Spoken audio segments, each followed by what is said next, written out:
Imagine for a moment waking up in a world where humanity itself has become a commodity, where human beings are displayed behind bars like freaks, where children throw stones at prisoners while their parents applaud. You think it's impossible? That no one could have let this happen? Then stay with me, because what I'm about to tell you will send chills down your spine. And if this story moves you as much as it moved me when I first heard it, subscribe to this channel. Because these stories must be told. Because forgetting is the ultimate crime we can commit against those who have suffered. It is 1940, somewhere in the Bavarian Alps in southern Germany. War has truly broken out, and Europe is being torn apart under the Nazi boot.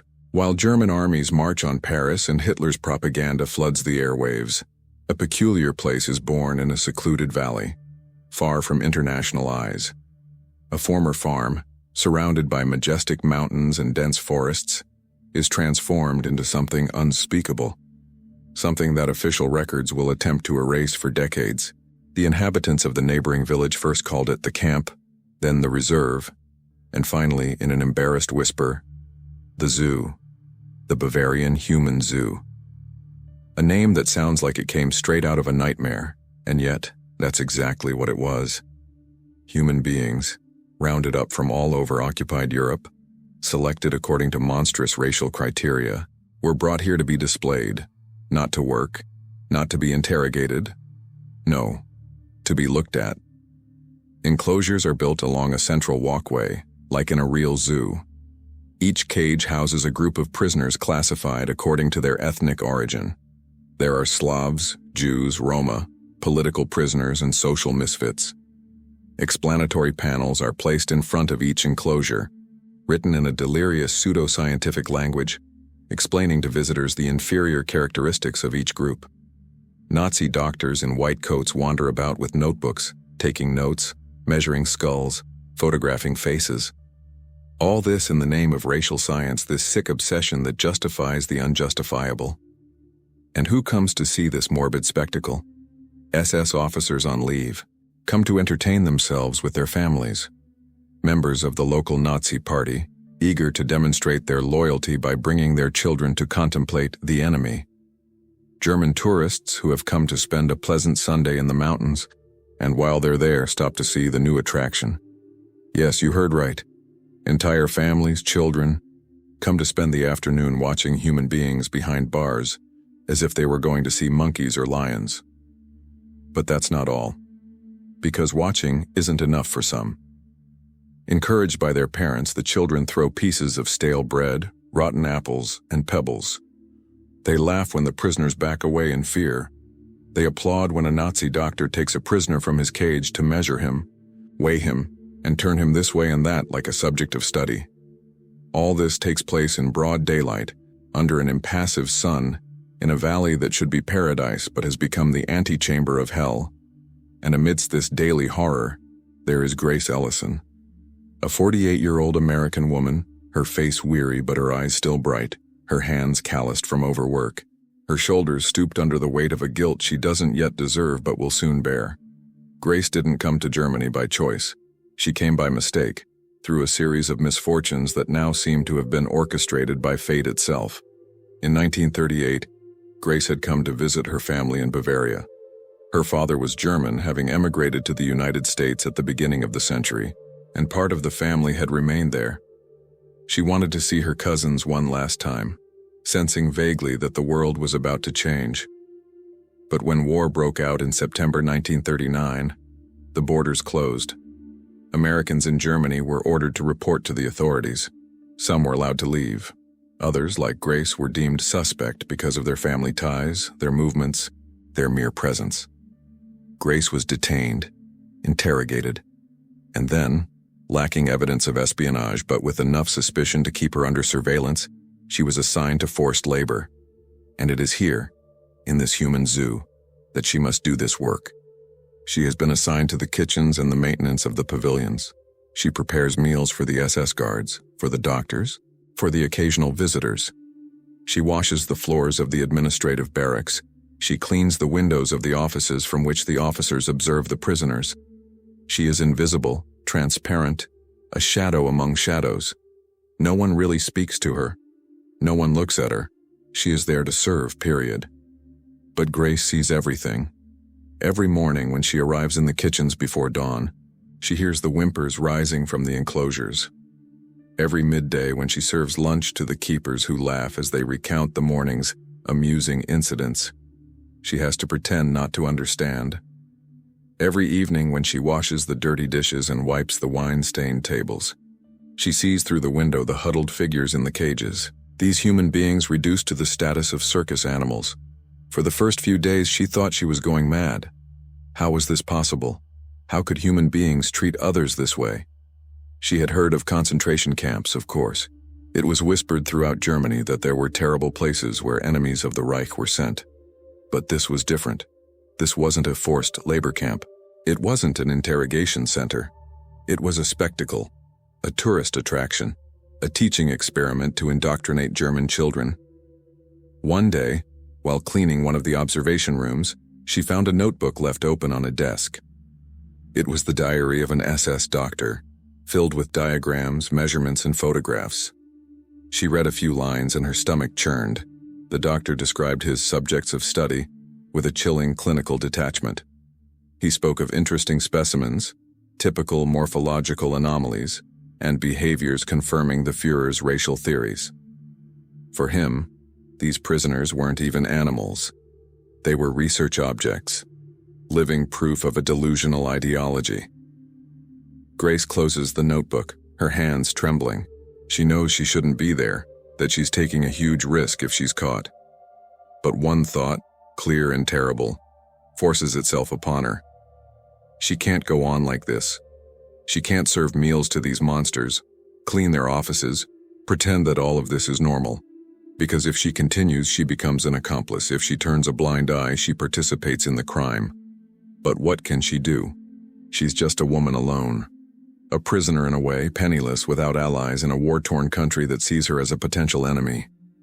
If she tries to escape, she'll be caught and probably executed. If she tries to sabotage anything, she'll be discovered. And even if she did manage to do something, what difference would it make? Another cook would replace her. The cages would remain full. The show would go on. The weeks go by and Grace sinks into a mechanical routine. She gets up, she works, she goes to bed. She tries not to think, not to feel. But each day brings its share of new horrors. One morning she sees a group of German schoolchildren arrive by bus accompanied by their teacher. They are between 8 and 12 years old, with innocent faces and carefree laughter. The teacher leads them to the cages and begins his speech. Grace can't help but listen, hidden behind a building. "Look closely, my children," the man said in a calm, instructive voice. "What you see here are the enemies of our race. These people are not like us. They are inferior, dangerous, impure. The Führer taught us to recognize these differences, to understand them, and above all, to protect ourselves from them. Here are the Jews. See their features, their fearful demeanor. Here are the Slavs. Notice their blank stares, their lack of intelligence. And here are the Gypsies. Observe their natural filth, their inability to live in civilized society." The children listened attentively. Some took notes. Others pointed at the prisoners as if they were showing off a strange animal at the zoo. Then one of them, a little boy with blonde hair, picked up a stone and threw it toward one of the enclosures. The stone struck the metal bars with a sharp crack. The prisoners inside jumped and recoiled. The boy laughed, proud of his action. The teacher said nothing. He even smiled indulgently. Grace felt something break inside her at that moment. It wasn't just the horror of the scene. It was the banality. It was the normality with which it all unfolded. These children weren't monsters. They were just children, raised in a world that taught them some human beings didn't deserve to be treated as such. And in 20 years, these children would be adults, and they would remember this day as just another school trip. They wouldn't even remember the faces behind the bars. That evening, as she washed dishes in the now empty kitchens, Grace made a decision. She didn't yet know what to do, or how to do it. But she knew she had to act. She had to do something, anything, to break this cycle of horror, even if it was dangerous, even if it was pointless. because doing nothing was like dying a living death. She begins to observe. Discreetly, she notes the guards' schedules, the doctor's habits, visiting days, and the times when the place is less closely monitored. She locates the keys hanging in the camp commandant's office, memorizes the positions of the locks, and studies the water and electrical systems, which she sometimes has to repair, all this without drawing attention, remaining the invisible employee who is never noticed. One day, while cleaning one of the observation rooms, she overheard a conversation that would change everything.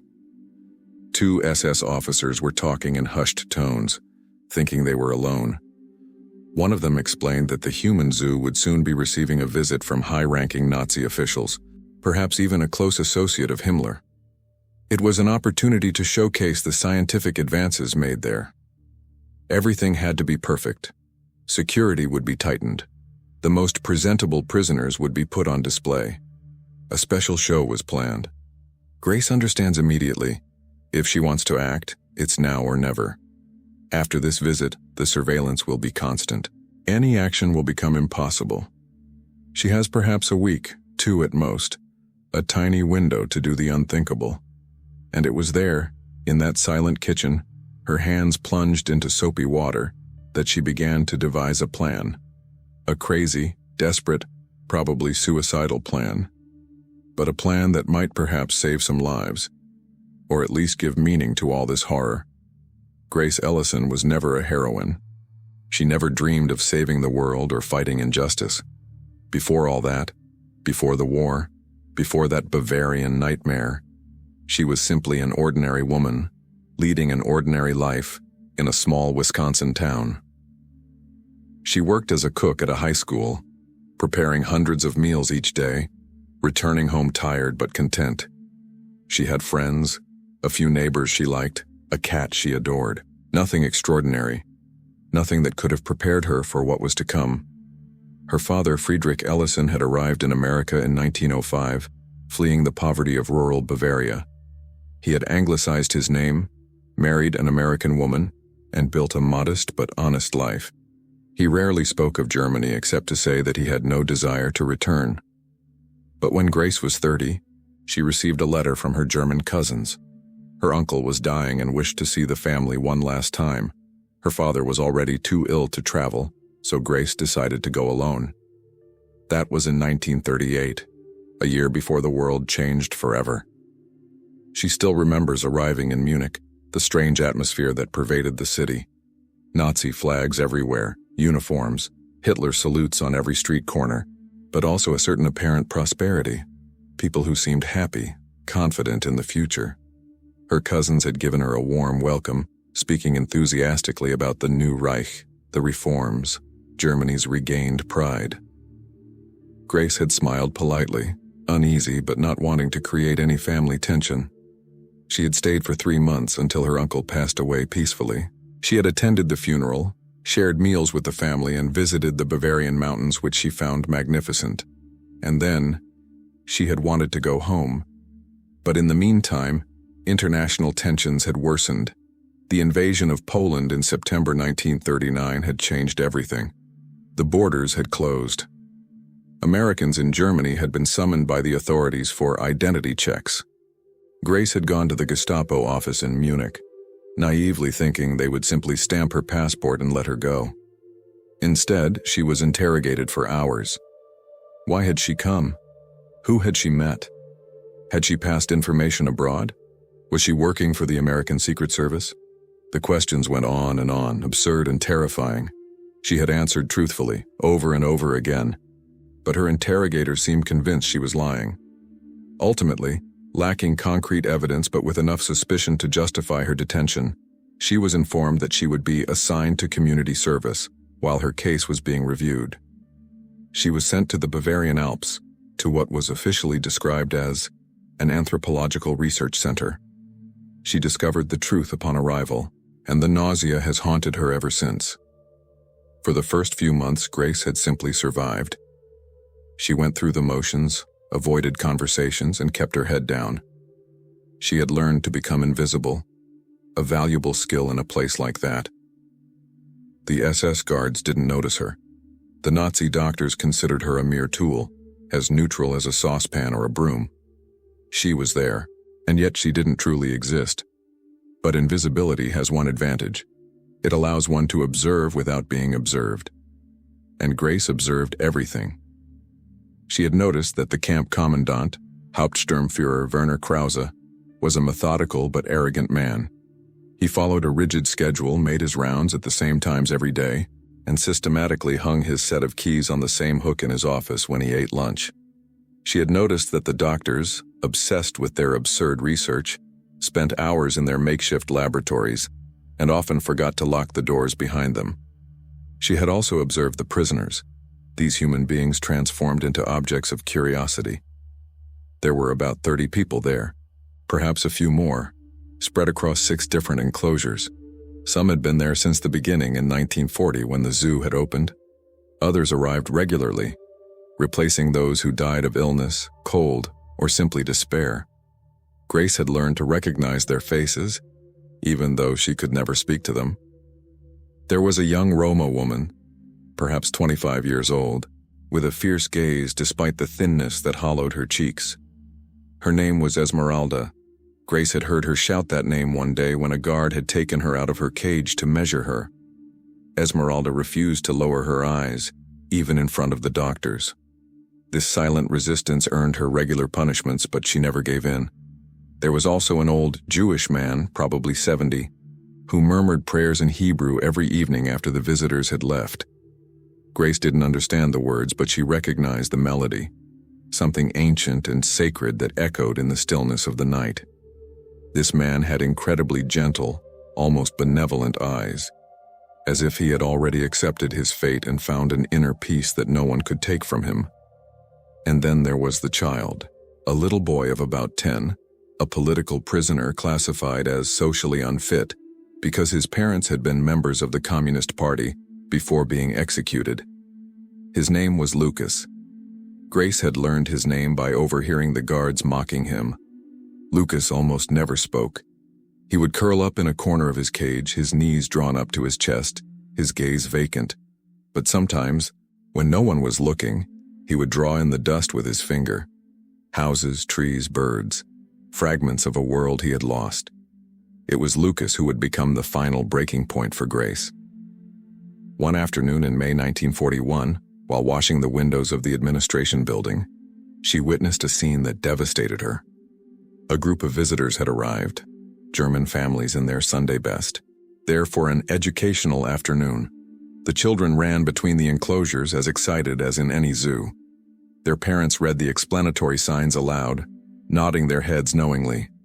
Then one of the doctors, Dr. Steiner, a man with a greasy face and thick glasses, had an idea. He took Lucas out of his cage and placed him in the center of the main aisle. He asked the public to gather around him. Grace froze, the damp cloth still in her hand, unable to look away. "Ladies and gentlemen," Dr. Steiner announced with a jovial smile, "here is a typical example of genetic underdevelopment caused by a corrupt ideological environment. This child was raised by communist parents, enemies of the German people. Observe his posture, his shifty gaze, his inability to stand upright. He is living proof that Bolshevik ideology destroys not only the mind but also the body." Lucas was trembling all over, standing in the middle of the circle of spectators. He was wearing oversized trousers and a torn shirt. His feet were bare despite the cold. The doctor had ordered him to walk in a straight line, then raise his arms, then turn around. Lucas obeyed mechanically, his eyes downcast, his lips trembling. And the people watched. Some took notes, others nodded knowingly. The children laughed. "Look how he can't even maintain proper posture," continued Dr. Steiner.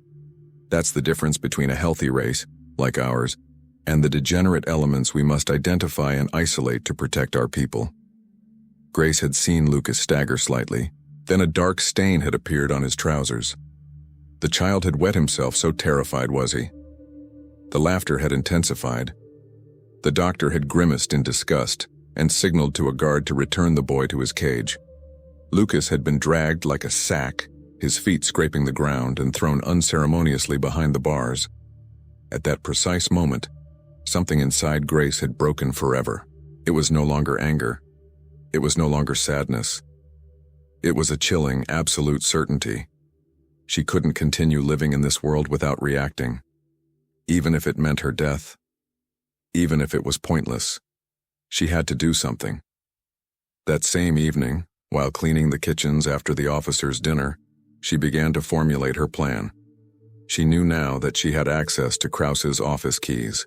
Every day between noon and 1 p.m. so, he ate lunch in the officer's mess and left his keyring hanging near his coat. She could take them, make wax impressions, and put them back. This would give her access to almost all the buildings, including the paddocks. She also knew the camp's water system.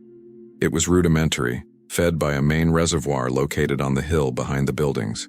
The pipes ran underground but surfaced at several points for maintenance valves. If she sabotaged these valves, she could create enough hydraulic chaos to distract the guards. And then there were the kitchens themselves. She worked there alone in the evenings, preparing the next day's meals. She had access to the supplies, utensils, and cleaning products. Some of these products were highly flammable. Others, mixed in the right proportions, could create toxic fumes or controlled explosions. But all of this was nothing without a comprehensive plan, without timing, without coordination. She couldn't simply open the cages and hope the prisoners would escape. They were weakened, many were sick, and the surrounding area was hostile. The neighboring villages supported the Nazi regime. The forests were under surveillance. Without outside help, the prisoners would be recaptured within hours. That's when she heard about Noah Carter. The name came up by chance during an overheard conversation between two guards. They were complaining about a resistance network that was helping escaped prisoners flee to Switzerland. The supposed leader of this network was an Englishman, a certain Carter who was operating somewhere in the area. The guards joked that they'd like to get their hands on him and put him in a cage too. Grace understood immediately that this was her only chance.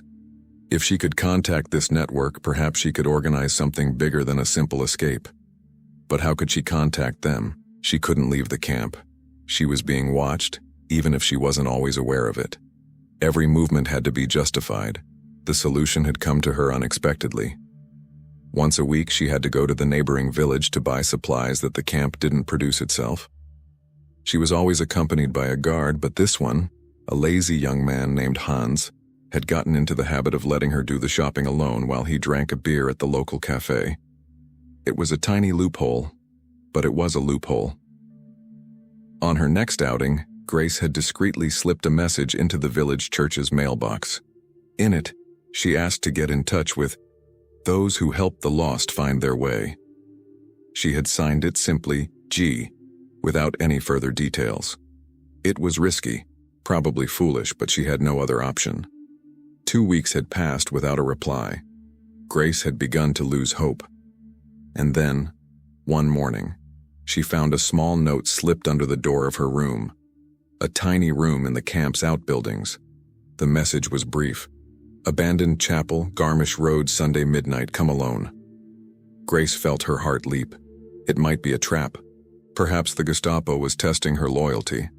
Perhaps she was going to be arrested and executed. But she no longer had a choice. She had already crossed the invisible line that separates passive obedience from active resistance. There was no turning back. The following Sunday, taking advantage of a moonless night, she slipped out of her room and walked for 2 hours through the woods to the chapel she had been told about. It was a ruin, an old, half-collapsed stone building at the edge of a forest path. She waited in the shadows, all her senses on high alert, ready to flee at the slightest sign of danger. Then a figure appeared. A man in his 40s, tall, thin, with a face marked by fatigue and hardship. He wore peasant clothes and a cap pulled down over his forehead. He approached slowly, his hands visible to show that he was unarmed. "Are you G?"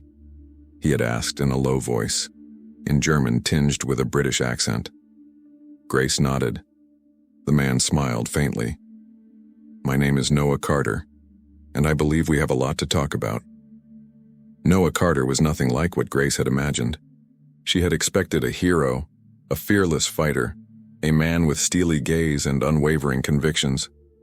Instead, she found herself facing someone who looked more like a weary schoolteacher than a resistance fighter. His hands trembled slightly when he took a cigarette from his pocket. His eyes, though bright, held the look of someone who had seen too much and slept too little. "I'm not going to lie to you," he began in the darkness of the ruined chapel. "What you're asking me is practically impossible.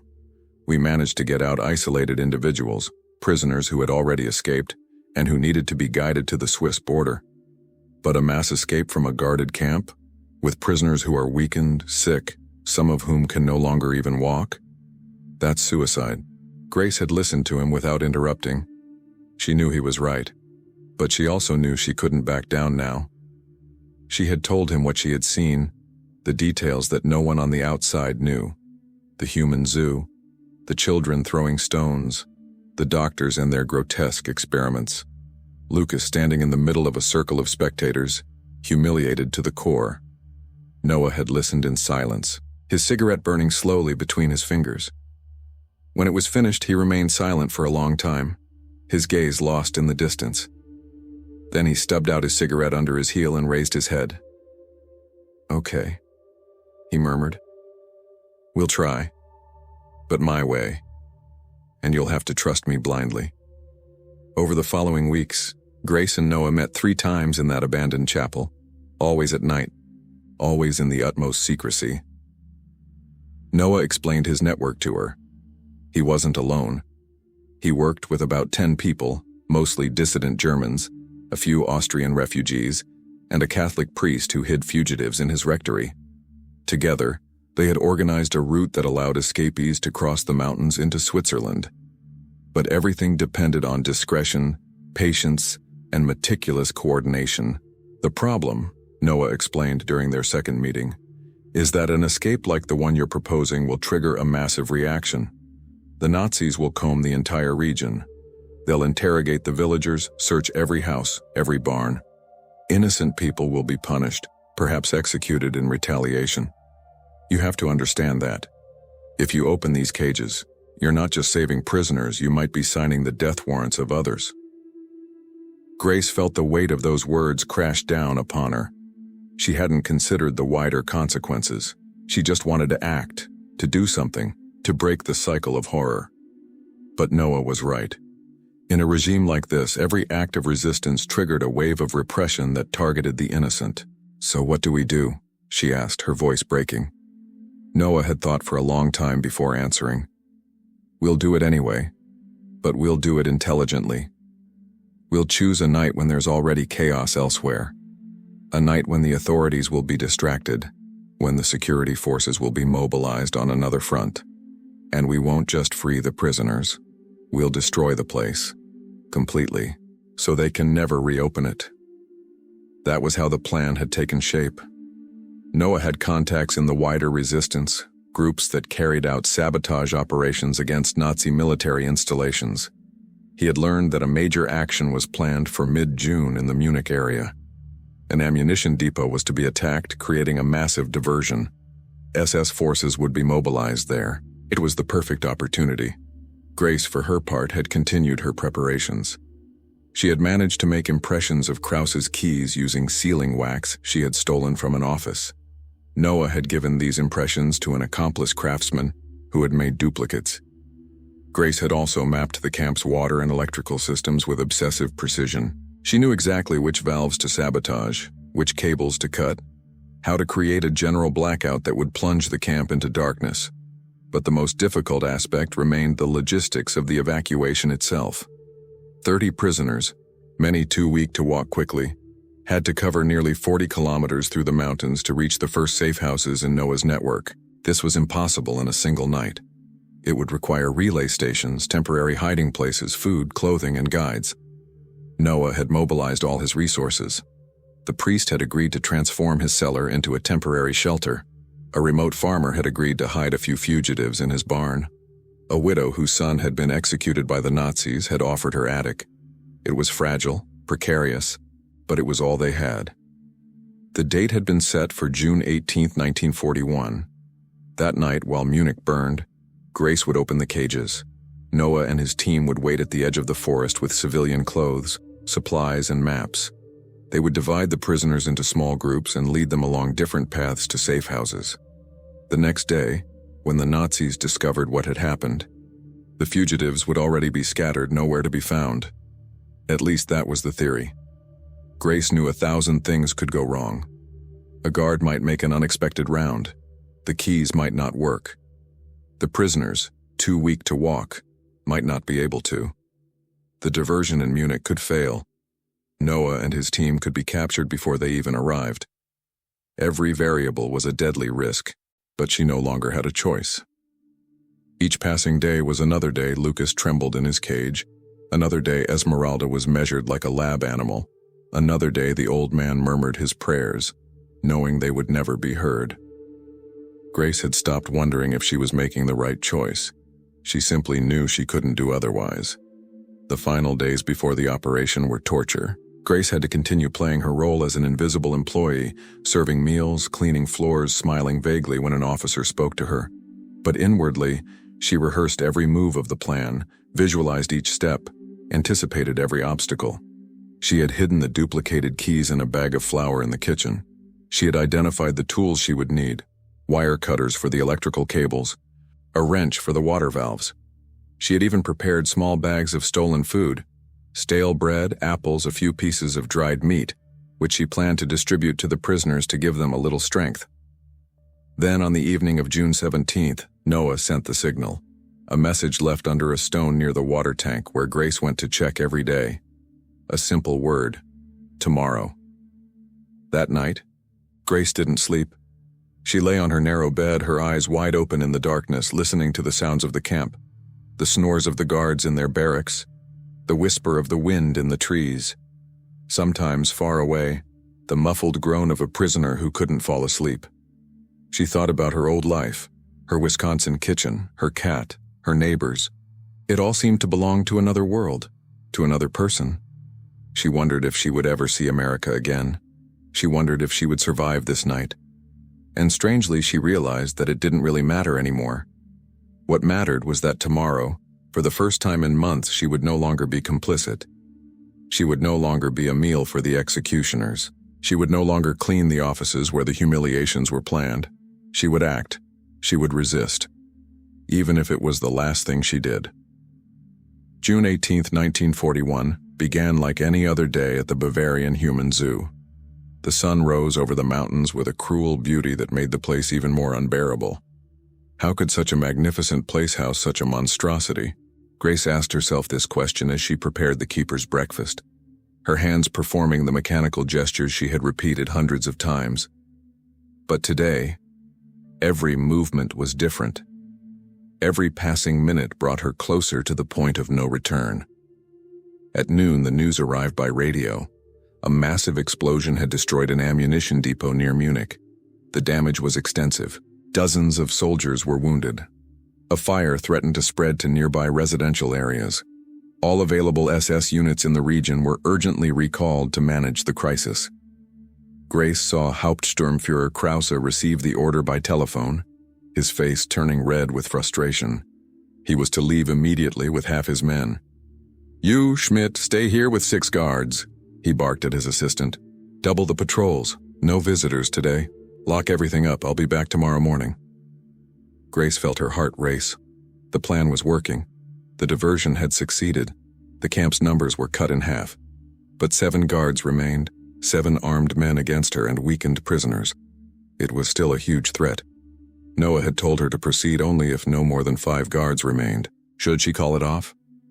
Wait for another opportunity that might never come? She made her decision when she saw Lucas through the kitchen window. The child was huddled in a corner of his cage, shivering despite the June heat. No, it was now or never. Evening fell with unbearable slowness. Grace served dinner to the remaining guards, who ate distractedly while discussing the events in Munich. Some were frustrated at not having been sent there, hoping to see some action. Others seemed relieved to remain at this quiet post. None of them paid any attention to the invisible woman who refilled their glasses and cleared their plates.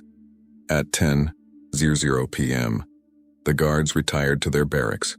2 of them were scheduled to do night rounds, but Grace knew their routine. They patrolled the camp every 2 hours, drank coffee between rounds, and smoked while chatting. She had a window of action of about 90 minutes before the next round, scheduled for midnight. At 11 o'clock, she left her room with her bag of supplies and the tools she had hidden. Her first objective was the water reservoir on the hill. She climbed the path in the darkness, guided only by a moon half hidden by clouds. Reaching the reservoir, she sabotaged the 3 main valves, creating massive leaks that would drain the system in less than an hour. Without water, the camp couldn't function. Even if the guards regained control, they would have to evacuate everyone to make repairs.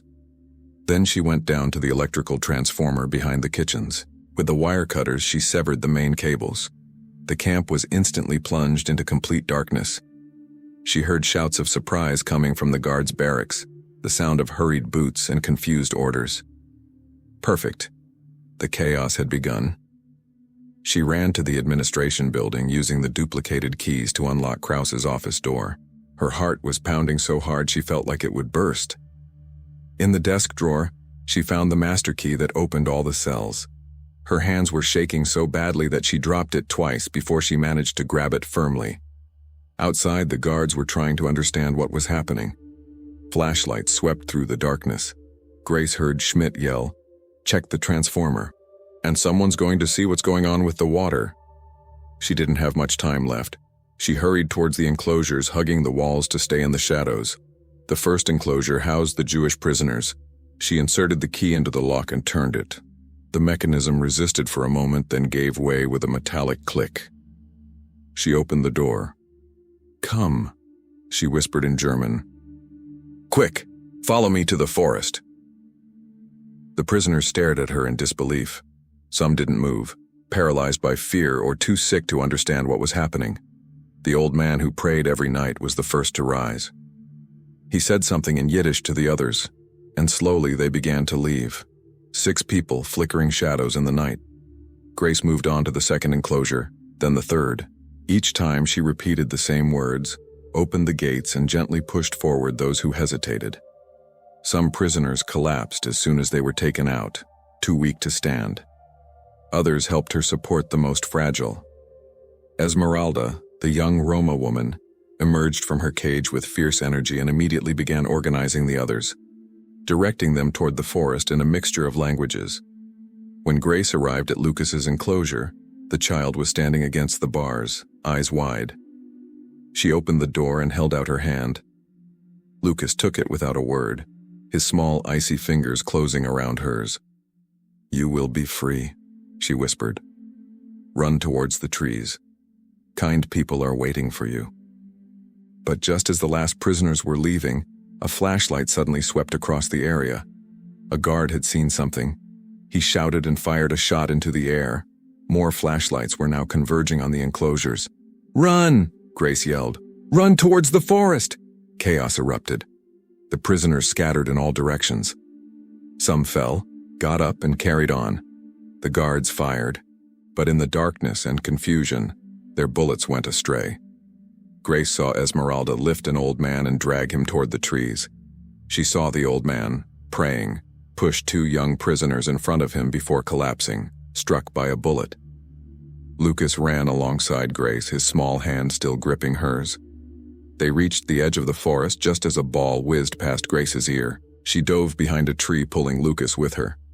Ahead of them in the darkness, she glimpsed figures. Noah and his team, as promised. "This way!" shouted a voice. "Follow us!" The surviving prisoners converged on these saving voices. Grace counted quickly. 20, maybe 22 people. Out of 30 prisoners, the others were dead, too weak to flee, or cut down in the confusion. Her heart sank, but she didn't have time to cry. Noah appeared beside her, panting. "We have to leave. Now. They're going to call for backup." Grace nodded. She released Lucas's hand and handed him to one of the women in the network, who wrapped him in a blanket and held him in her arms. Then the group split up as planned, each guide taking 4 or 5 prisoners in different directions, towards shelters scattered throughout the mountains. Grace followed Noah through the forest, her lungs burning, her legs trembling with exhaustion and adrenaline. Behind them, the camp was in turmoil. Sirens wailed. Vehicles started up. Orders were shouted in every direction, but they had succeeded. Against all odds, they had freed about 20 prisoners and destroyed the human zoo's infrastructure. Grace felt a wild joy surge through her, mixed with pure terror. She was now a fugitive, wanted by the Nazis, probably condemned to death. What she didn't know yet, what she would only discover a few days later, was the terrible price that others would pay for her resistance. 3 days after the escape, hidden in the damp cellar of the rectory, Grace learned what her rebellion had cost. The priest, Father Heinrich, had come down at dawn with such a pale, defeated face that she immediately understood something terrible had happened. He sat heavily on a wooden crate, unable to look her in the eye. "The Nazis executed 23 civilians," he murmured, his voice breaking. 23 people from the village closest to the camp. Men, women. They lined them up in the main square yesterday morning and shot them one by one in front of the entire population, in reprisal for what you did. Grace felt the ground give way beneath her. 23 innocent people. People who had nothing to do with the escape, who probably didn't even know what was happening in that camp. Bakers, farmers, mothers, dead because of her decision. They said that for every prisoner released, a villager would pay. Father Heinrich continued, tears silently streaming down his cheeks. They said it was the law of the Reich, that any rebellion would be punished 10 times more severely. Noah, who had been with her in the cellar, had placed a hand on Grace's shoulder, but she had pushed it away violently. She didn't want comfort. She didn't deserve it. She had tried to save lives, and she had destroyed others. 23 people who had woken up that morning not knowing it would be their last day. 23 families shattered. Children orphaned. Parents who had watched their sons and daughters fall to the bullets. "It's not your fault," Noah said softly. "It's the Nazis' fault. You didn't pull the trigger. You tried to do the right thing." "Fair?" Grace spat the word out like poison. "I traded 20 lives for 23 others. Is that your definition of fair?" She had curled up in a corner of the cellar, knees to her chest, just like Lucas in his cage. The irony was not lost on her. She had become a prisoner herself, but not of a Nazi camp. A prisoner of her own guilt, her own choices, of a question that would haunt her for the rest of her life. Had she been right to act? The following days were a nightmare. Noah's network was on high alert. The Nazis combed the entire region, searching every house, interrogating every inhabitant. 3 members of the network were arrested. One of them, tortured, eventually revealed the location of one of the hideouts. 5 released prisoners were recaptured and executed on the spot. Grace learned of each new catastrophe with a growing sense of horror. She had unleashed an avalanche of violence that she could no longer stop. Yet, despite everything, 13 prisoners were still at large, including Lucas. Those 13 lives meant something. Esmeralda, the young Roma woman, had managed to reach Switzerland with 2 other prisoners. Noah had received confirmation that they were safe. 13 people breathing free air, who would never again be displayed like animals. Was that worth 23 innocent deaths? Grace didn't know. She probably never would. 2 weeks after the escape, Noah made the decision to move Grace. The rectory was becoming too dangerous. Nazi patrols were getting closer. She had to be gotten out of Germany before she was captured.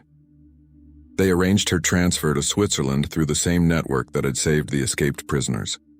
The journey lasted 4 days, 4 days of night trekking through the mountains, hidden in barns during the day, sustained by dry bread and water. Grace hardly spoke. She mechanically followed the guides who took turns, indifferent to the cold, the fatigue, the fear. Part of her almost hoped to be captured. At least she would pay for what she had done. At least there would be some semblance of justice. But she wasn't captured. On July 8, 1941, she crossed the Swiss border in the morning mist, guided by Noah himself, who had insisted on accompanying her to the very end. They walked to a small village where American Quakers had established a reception center for refugees. Grace was registered, fed, and cared for. She was given clean clothes, a bed, and kindness. She accepted it all with mechanical indifference. Noah stayed with her for 3 days before returning to Germany to continue his resistance work. On the last evening, they sat together in the small garden of the reception center, gazing at the mountains that separated freedom from hell. "You did what few people would have had the courage to do," Noah said. "You fought against evil. You refused to be complicit." Grace looked at him for a long time. "And 23 people died so that I could feel less guilty, so that I could tell myself that I had resisted." "No," Noah replied with surprising firmness. 23 people died because the Nazis are monsters who punish the innocent to terrorize the population. You didn't create this system. You just refused to be a part of it. It's easy to say when it's not your dead who are keeping you up at night." Noah remained silent for a long moment. Then he took something out of his pocket, a small, crumpled photograph. He handed it to Grace. It was a picture of a woman and a little girl smiling in a sunny garden. "My wife and daughter," he said softly. "They died in 1939 in a bombing raid in London, while I was on a mission in France. I wasn't there to protect them. I was doing what was right. I was fighting fascism. And all the while, they were dying without me. Do you think I don't carry that guilt every day?" Grace looked at the photograph, then at Noah's face, and she suddenly understood that no one emerged unscathed from this war, that there were no pure choices, no actions without terrible consequences. Everyone carried their dead. "Then why do you continue, Donaire?" she asked. "Because doing nothing would be worse. Because if I give up now, then their deaths will have been for nothing. And because, despite everything, despite the guilt and the pain, I still believe that we must fight. Not to win, perhaps, but to remain human." Grace didn't reply. She wasn't sure she agreed, but she understood. And somewhere deep down she felt she would continue to live with this burden, that she might look for a way to make sense of it all. Noah left the next day. Grace never saw him again. She later learned that he had been killed in 1943 during an operation to blow up a bridge used by Nazi convoys. Just another name on the long list of those killed in that war. In August 1941, Grace was evacuated to Portugal with a group of refugees, then put on a ship bound for the United States. She traveled under a false name, with false papers. When she arrived in New York, representatives of the American government were waiting for her. They wanted to interrogate her, to use her testimony for their propaganda. They wanted to make her a heroine, the American woman who defied the Nazis. Grace refused. She refused interviews, honors, recognition.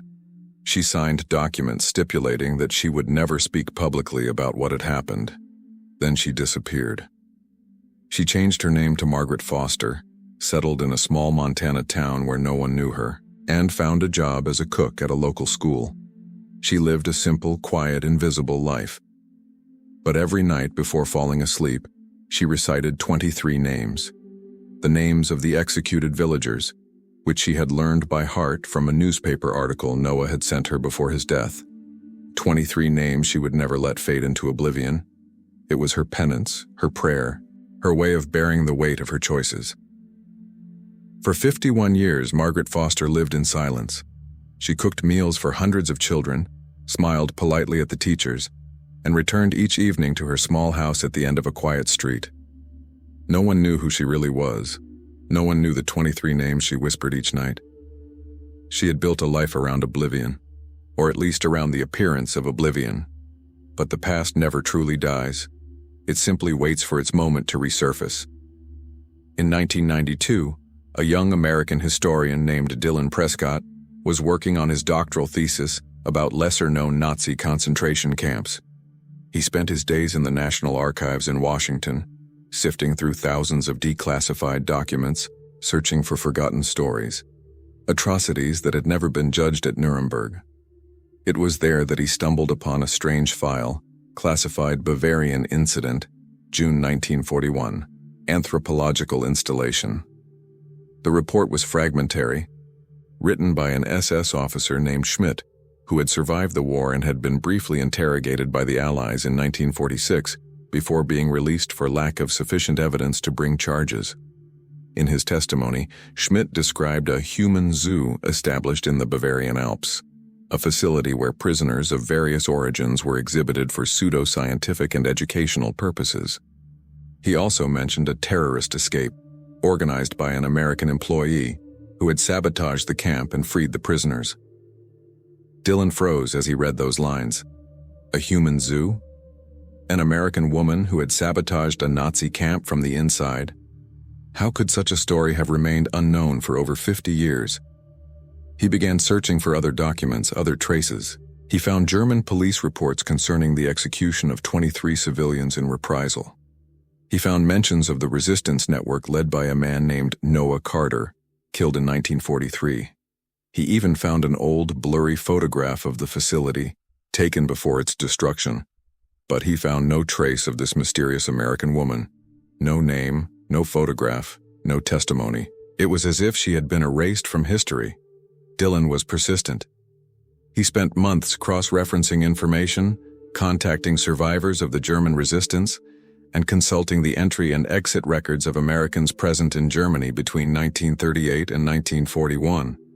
He finally identified 3 women who fit the profile, American women of German origin, held in Germany during the first months of the war, then returned to the United States in 1941 or 1942. 2 of them had been dead for a long time.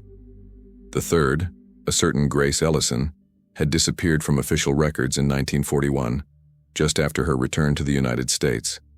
No tax records, no driver's license, no social security card.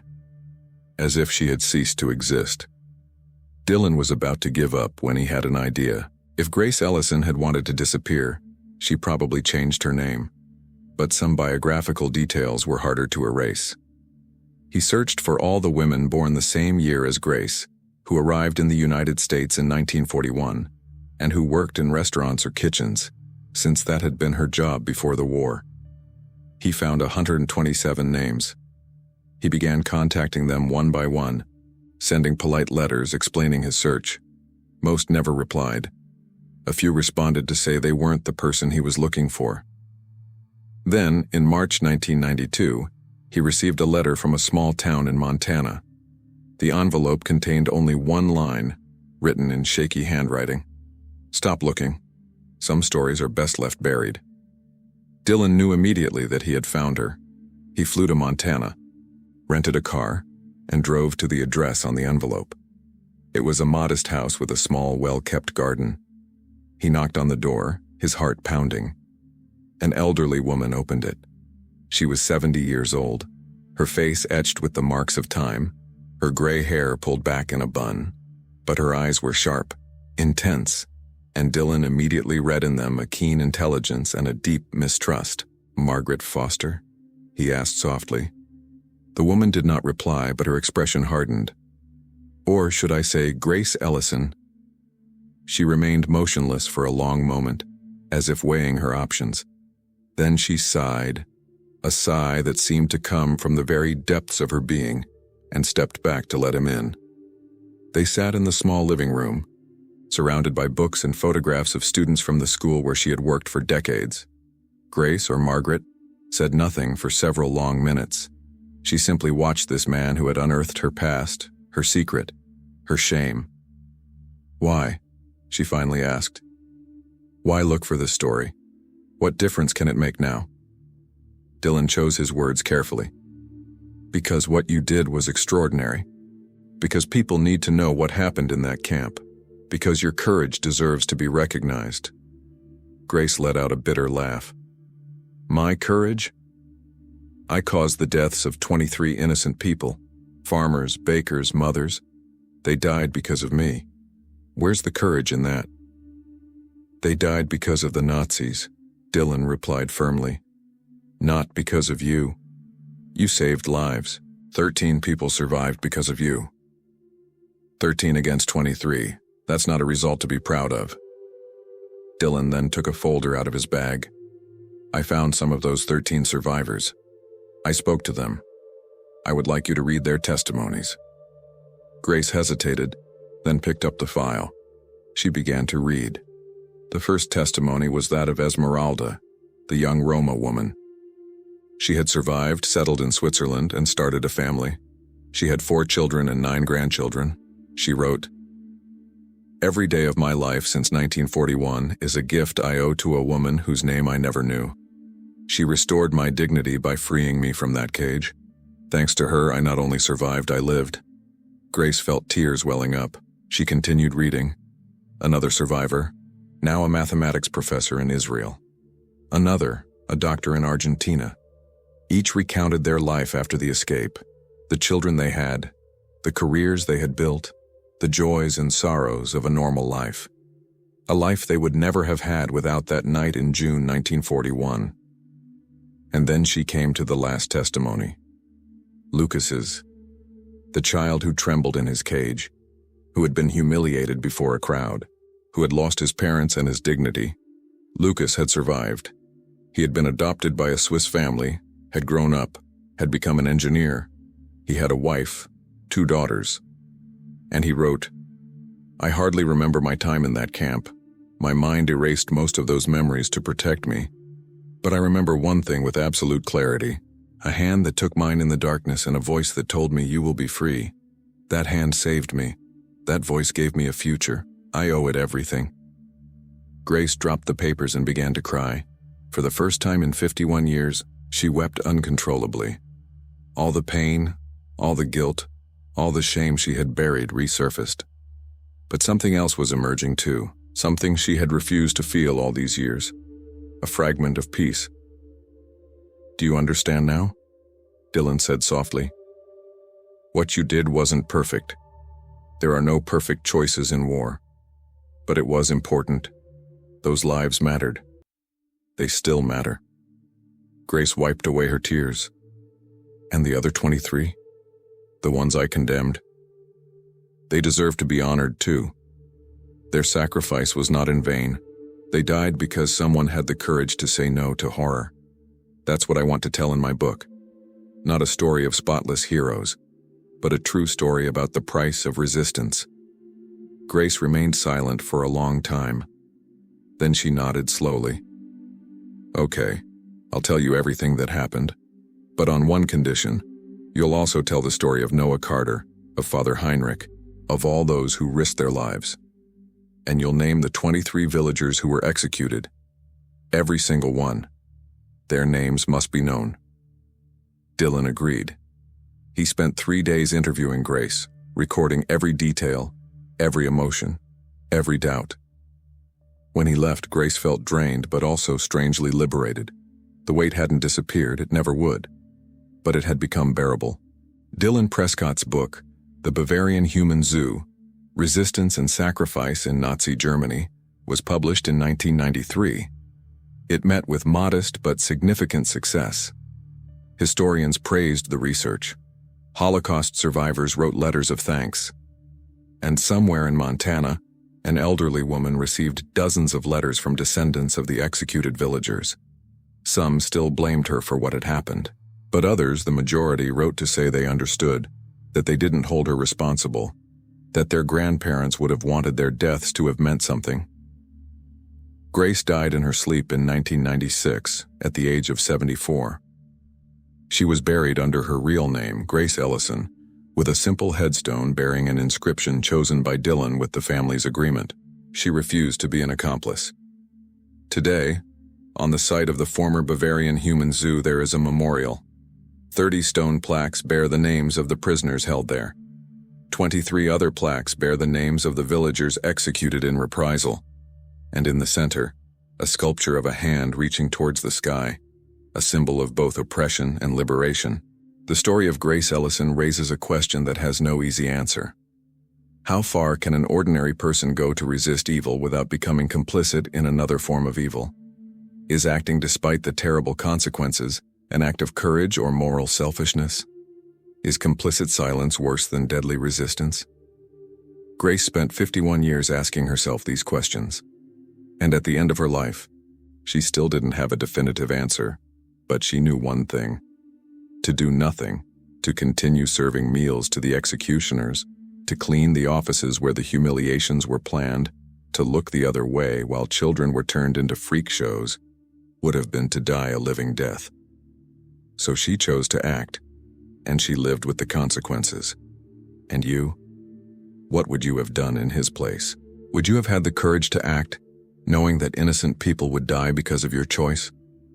Or would you have chosen the safety of silence? These are not theoretical questions. Because every day, in our world, ordinary people are faced with extraordinary choices. Choices that force them to decide between their comfort and their conscience.